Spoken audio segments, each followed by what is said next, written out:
Humans have been around for about 300,000 years. For most of that time, we were doing what you'd expect: hunting, surviving, trying very hard not to get eaten, which honestly seems like a full-time job without the benefits package. But then, 11,000 years ago, before the wheel, before writing, before farming, before anyone had worked out that you could store grain for winter, somebody stopped, looked at a hillside in what is now southern Turkey, and decided to build something enormous, something carved, something beautiful, not a house, not a barn, not even a decent storage unit, an amphitheatre, the oldest known ritual gathering site on Earth. And it may have been built specifically for music. Before we forget, let's talk about the people who built a concert hall before they invented the kitchen. Göbekli Tepe. It means Potbelly Hill in Turkish, which is either the world's most humble name for the most important archaeological site ever found, or a very early example of underselling. For decades, farmers ploughed around the rocks jutting from this hill and thought nothing of it. In 1994, a German archaeologist named Klaus Schmidt looked at those same rocks and thought, wait, what followed was one of the most significant excavations in human history. Under that hill were massive stone pillars, up to 18 feet tall, weighing up to 10 tons each, carved with extraordinary detail. Foxes, vultures, scorpions, abstract symbols no one has yet decoded, and they were arranged in circles, deliberately, precisely. To put that in perspective, 10 tons is roughly the weight of 2 adult African elephants. These were moved and placed, without the wheel, without metal tools, without so much as a forklift, by people who didn't yet have a permanent address. The site dates back 11,600 years. For reference, the Egyptian pyramids are about 4,500 years old. Stonehenge, 5,000. The oldest known alphabet, 4,000. Göbekli Tepe is older than all of them, combined. And here is the detail that changes everything. There is no evidence of permanent habitation here. No kitchens, no sleeping quarters, no rubbish heaps from daily life. These people trekked to this hilltop in the actual Stone Age just to gather, just to be together, in a place built for something other than survival. Now here is where this story gets genuinely strange. In 2017, a team of researchers began studying the acoustic properties of Göbekli Tepe. What they found has not made mainstream headlines, but it should.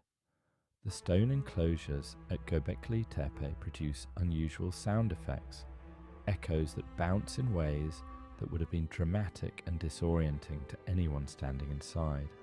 A single sound struck at the center of certain enclosures creates what researchers call acoustic resonance, a shimmering, layered echo that fills the entire space.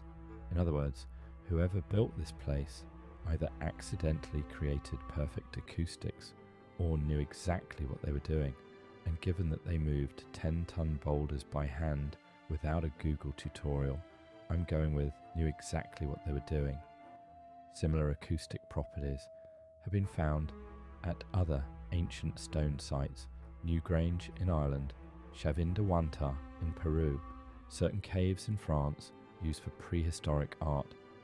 Researchers now believe that sound, rhythm, resonance, music may have played a central role in ancient ritual life, that our ancestors may have used specific frequencies to alter states of consciousness during ceremonies, which means the world's first music venues existed about 9,000 years before anyone invented a wristband or an overpriced warm beer. And then there is the question that no one has yet answered.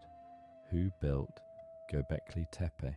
Hunter-gatherers, the evidence suggests, people with no permanent settlement, people who, by every previous theory of history, should have been far too busy surviving to build anything this ambitious, unless the theory of history was wrong.